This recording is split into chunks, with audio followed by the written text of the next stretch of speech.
Every morning, as the first light of the sun shone over the mountains, bells rang from the 7 watchtowers of Vittoria. Octavia kicked her thick blankets down, jumped out of bed, and threw open the shutters. The morning was cold, and her breath misted as she leaned on the windowsill. The scents of fresh bread and warm pastries rose from her family's bakery below. The first bell to chime was atop the tallest tower, which overlooked Wyvern Gate on the northern side of town. It rang as soon as the sunlight touched the summits of the highest peaks surrounding the valley.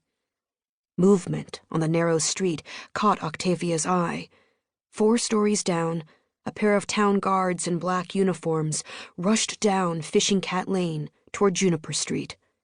She felt an uncomfortable twinge of worry in her chest. It wasn't normal for the guards to be rushing about this early, before the gates were even open.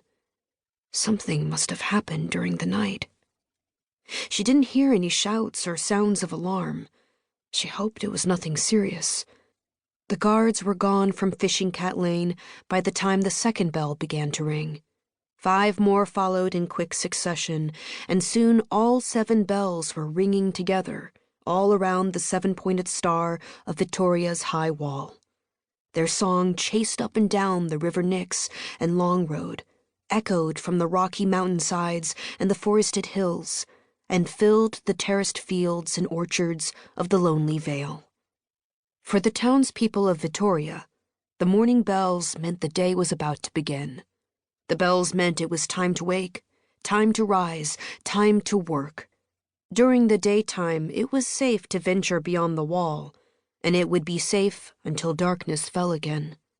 Vittoria was the last town in the world, home to the only survivors of a terrible war, surrounded by a vast and dangerous wilderness.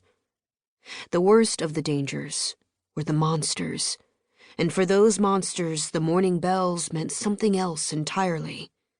They were a warning, a signal to the creatures that lurked in the forest that daylight was coming. It was time for them to flee into the darkest thickets and caves, where they would cower until night came again. The creatures were called ferox, a name given to them by the sorcerer who had created them as weapons of war, designed to attack with ruthless speed and vicious power under the cover of night. That sorcerer was gone now, and the war long over, but the ferox remained. The endless rhythm of day and night, safety and danger, light and darkness, defined life in Vittoria. Octavia could feel the bright promise of the morning bells in her bones, just as she would later feel the ominous warning of the evening bells. The bells that rang at twilight had a deeper, heavier sound. To keep listening to this audiobook, I've left you a link in the description so you can do it, at no cost thanks to Audible's 30-day free trial.